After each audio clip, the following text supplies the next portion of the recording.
یوفورک state میں لے کے جائیں, اس کو جو زیادہ اس کو انرجی والی اسٹیٹ میں لے کے جائیں, تو وہ پھر ڈرگس کی طرف راغب ہو جاتا ہے.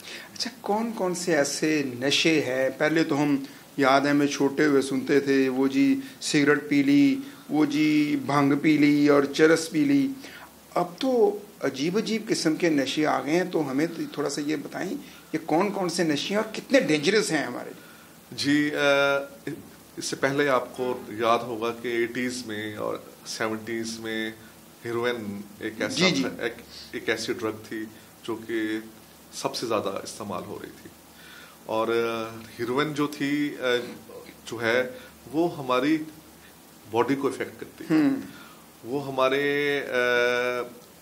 برین پہ اس کی سائیکالوجی کو اتنا زیادہ متاثر نہیں کرتی تھی, لیکن باڈی پہ اس کا اثر ہمیں نظر آتا تھا. ایک دم پیشنٹ کا ویٹ وہ ہو جانا, وہ لوز ہو جانا, شکل دیکھتے ہی ہم بتا دیتے تھے, مطلب وہاں پر عام لوگ بھی کہ یار یہ ایڈکٹ ہے, یہ وہ نشہ کرتا ہے. لیکن جو اب ہماری یوتھ ہے یہ سوشل میڈیا کی وجہ سے ویسٹ سے بہت زیادہ متاثر ہو گئی ہے, مغرب سے. وہاں پر لوگ اپنے آپ کو ایک تیز رکھنے کے لیے, یوفورک اسٹیٹ رکھنے کے لیے, خوش رہنے کے لیے اسٹیمولینٹس, ایک گروپ ہے ڈرگس کا, اس کو ہم اسٹیمولینٹس بولتے ہیں. جی جی, اس کا استعمال بہت زیادہ بڑھ گیا ہے. اس کا ایک جو ہے وہ ٹائپ جو ہے اس کی ڈرگ کی اسٹیمولینٹ کی, اس کو ہم بولتے ہیں آئس.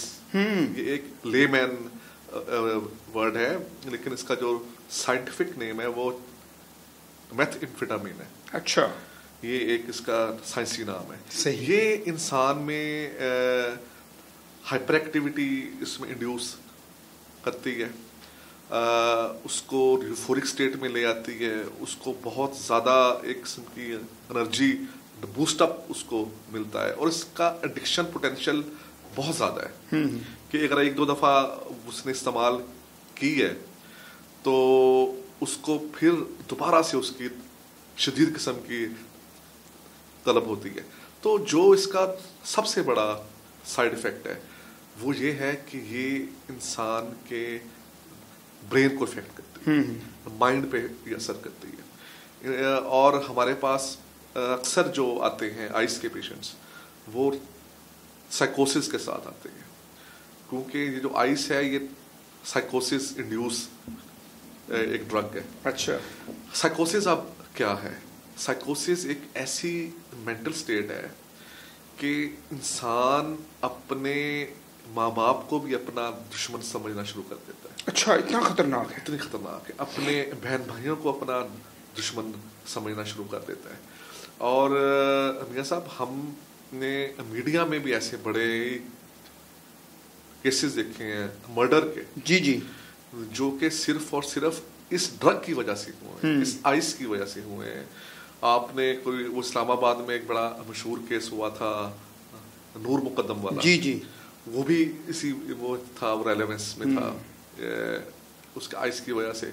آپ نے آج سے کوئی سال دو سال پہلے کراچی میں کسی انڈسٹریلسٹ کی بیٹی نے گاڑی دوڑا دی تھی 5-6 لوگوں میں, اور 3-4 لوگ اس میں سے ان کی ڈیتھ ہو گئی تھی. اس کا جب وہ لیا, وہ ٹیسٹ لیا, تو اس کے اندر بھی آئس کے اثرات ملے. تو یہ جو ہے آئس ہے, یہ اس کا جو ایڈکٹ ہے اس کی وجہ سے پوری گھر والے متاثر ہوتے ہیں. توڑ پھوڑ, غصہ, مار پیٹ, شک, مطلب اتنا زیادہ لوگوں کی سفرنگز ہیں, فیملیز کی سفرنگز ہیں, والد سے بدتمیزی, ان کے اوپر تشدد بھی یہ کرنا شروع کر دیتے ہیں. صحیح. جو ہوتے ہیں پیشنٹس آئس. تو یہ آج کل بہت زیادہ یہ چیز پھیل چکی ہوئی ہے.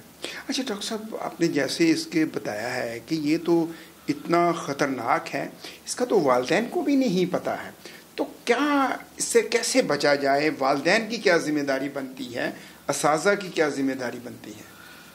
میرے خیال سے کہ جو 80% ذمہ داری ہے وہ والدین کی. میں بطور سائیکالوجسٹ, میری 20 سال ہو گئے ہیں مجھے اس فیلڈ میں اس کو کرتے ہوئے, پریکٹس اور ہم پیشنٹس کی ہسٹری ہم جب لیتے ہیں تو اس میں زیادہ تر چیزیں یہی ہمیں ملتی ہیں کہ پیرنٹس پوچھتے نہیں ہیں بچوں سے کہ بیٹا رات کو آپ اتنی دیر سے آئے ہو, کہاں سے آئے ہو. پیرنٹس کو یہ پتہ ہی نہیں ہے کہ میرے بچے کے دوست کون کون ہیں. صحیح.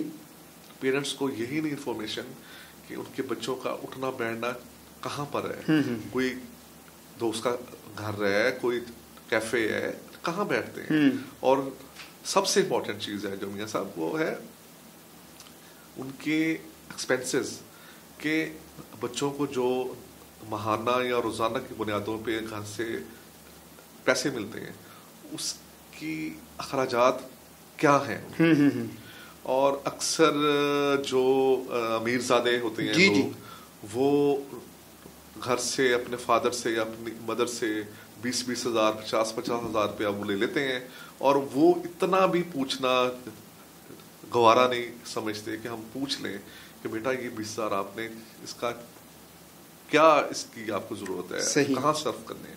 لیکن they have a lot of money, تو وہ نہیں اس میں کہ چلو وہ ہمارا بچہ انجوائے کرے. لیکن تب ان کو احساس ہوتا ہے جب وہ والدین کا گریبان تک اس کا ہاتھ آ جاتا ہے تو وہ پھر ہمارے پاس آتے ہیں. تو والدین کا یہی ایک سب سے بڑی رسپانسبلٹی ہے کہ ان کو اپنے بچے کے بارے میں انفارمیشن ہونی چاہیے.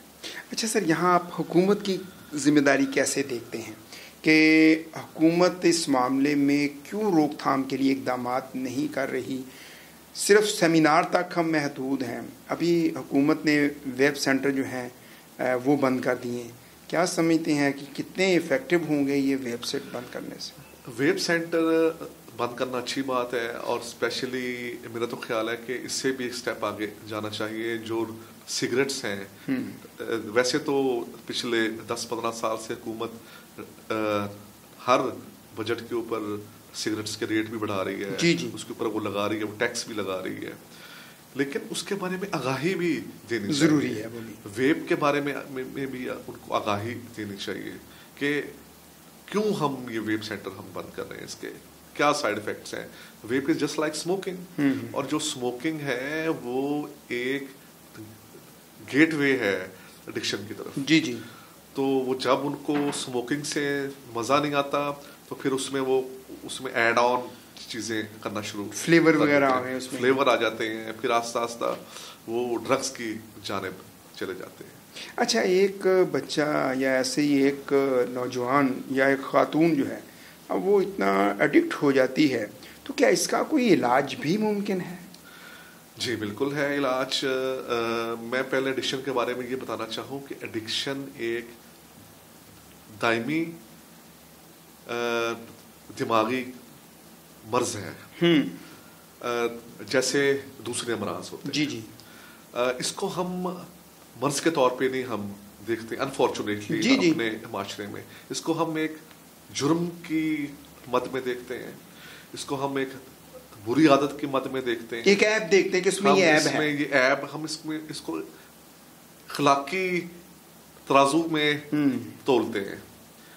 تو اس وجہ سے لوگ ہائیڈ کرنا شروع کر دیتے ہیں, لوگ چھپاتے ہیں, لوگ ایک دوسرے سے چیزیں شیئرنگ نہیں اس میں ہے. اور ریہیب سینٹرز اس کے لیے ہوتے ہیں انٹرنیشنلی, ایک پورا ایک نظام ہے ایڈکشن کے مریضوں کی ریہیبلیٹیشن کا, جو وہ اس کی ایک ٹیم متعین ہے کہ اس ریہیب سینٹر میں ایک سائیکیٹرسٹ ہونا چاہیے, سائیکالوجسٹ ہونے چاہیے, سوشیولوجسٹ ہونے چاہیے, اور اس بیس کے اوپر وہ کوئی تقریباً اس کا ایوریج جو ہے 100 دن کا یہ نظام ہوتا ہے. اس میں 100 دن میں ایک اچھا ریہیب سینٹر جو ہوتا ہے وہ مریض کو اس لائق بنا دیتا ہے کہ وہ واپس جا کے دوبارہ سے اپنی ایک نئی زندگی نئے سرے سے شروع کر سکے.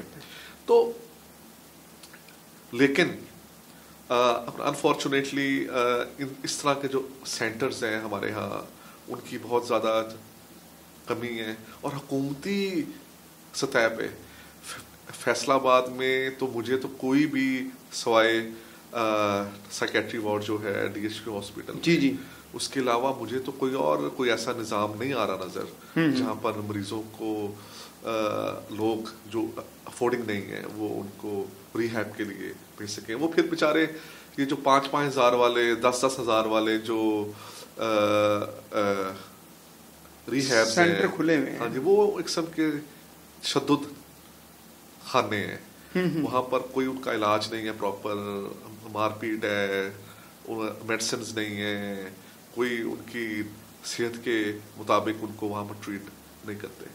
اچھا, کیا ایسا بھی ہوتا ہے کہ ایک ایڈکٹ تھا, اس کا آپ نے ٹریٹمنٹ کیا, کچھ عرصے کے بعد پھر وہ دوبارہ نشے کی طرف چلا جاتا ہے؟ جی میاں صاحب, اسی لیے میں نے آپ کو بتایا شروع میں کہ یہ دائمی مرض ہے. دائمی مرض ہم اس کو بولتے ہیں جس کی مینجمنٹ ہوتی ہے, اس کا کیور نہیں ہے. صحیح. میں آپ کو ابھی کچھ دائمی امراض کی مثال دے دیتا ہوں. جیسے شوگر ہے, شوگر ایک دائمی مرض ہے. بالکل صحیح ہے. شوگر کبھی بڑھتی ہے کبھی کم ہوتی ہے. اگر پرہیز پہ جائے, دوائی کھائے مریض, تو اس کی شوگر نارمل رہے گی. صحیح ہے. اور اگر وہ پرہیز نہیں کرے گا اور چوری میٹھے کی طرف راغب ہوگا یا اپنی ڈائٹ کا خیال نہیں کرے گا, تو آف کورس اس کی پھر شوگر لیول انکریز ہونا شروع ہو جائے گا. اسی طریقے سے ایڈکشن ہے. صحیح. ایڈکشن میں کا جو مریض ہے, جب وہ واپس ریہیب کے بعد اپنے معاشرے میں آتا ہے, اپنے گھر جاتا ہے, تو اس کے لیے بھی ایک زندگی گزارنے کا ایک جو سٹائل ہے اس کو چینج کرنا پڑے گا. اس کو ان لوگوں سے ملنے سے انکار کرنا ہوگا, ان لوگوں میں اٹھنے بیٹھنے سے انکار کرنا ہوگا جو اس کو ایڈکشن کی طرف راغب کرتے تھے. اس کو مصروف رہنا ہوگا. جو گھر والے ہیں ان کو اپنے بچے کے اوپر خاص نظر رکھنی چاہیے. جیسے once addict patient is always a patient, ایسے ہی once cardiac patient is always a. کہاں سے آ رہا ہے, کہاں جا رہا ہے, اس کا ذرا دھیان رکھو. مہینے بعد اس کی رپورٹس ہونی چاہیے تاکہ اس کو بھی پتا ہو کہ اگر میں ادھر ادھر سلپ ہوا تو میری وہ رپورٹ میں آ جائے گا.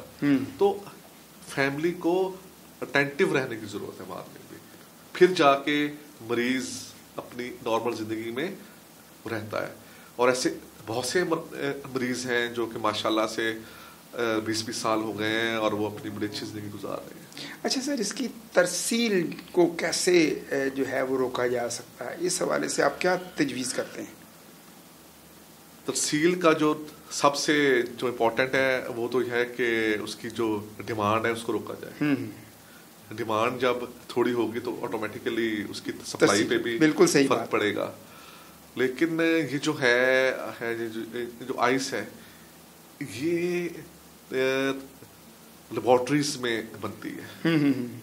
تو ہماری جو حکومت ہے اور جو ہماری فورس ہے ANF, ان کو چاہیے کہ ایسی لیبارٹریوں کو ٹریس آؤٹ کیا جائے جہاں پر یہ بنتی ہے اور وہاں پر ان کو بننے سے ہی روکا جائے. اور ہم اکثر میڈیا میں دیکھتے ہیں کہ اکثر وہ کام کر بھی رہے ہوتے ہیں, لیکن یہ اتنی زیادہ پھیل چکی ہے کہ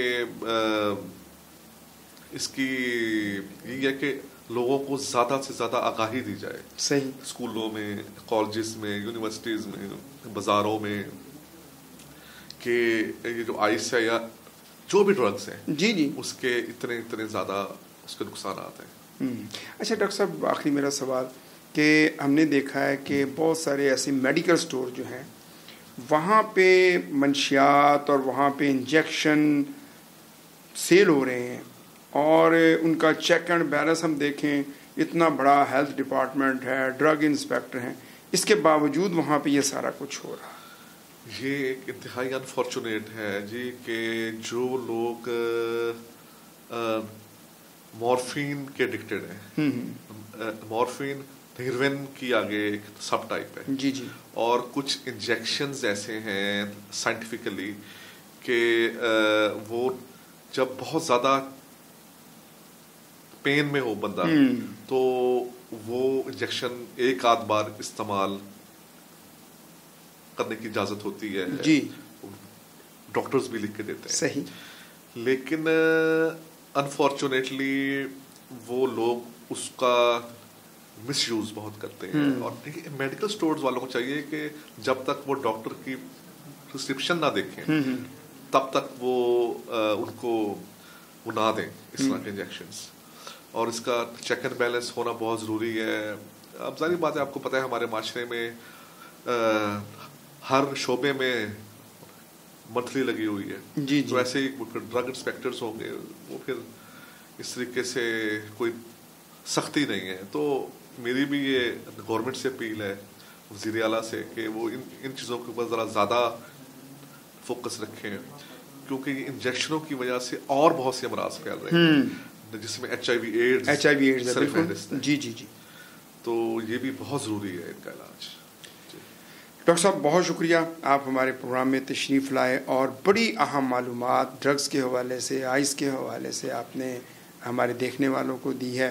انشاءاللہ اگلے ایک پروگرام میں اور ہم آپ کو مدعو کریں گے اور وہاں پہ مزید اس طرح کی معلومات جو ہے وہ ہم حاصل کریں گے. اسی کے ساتھ ہی اپنے میزبان میاں ندیم احمد کو دیں اجازت. پاکستان زندہ باد.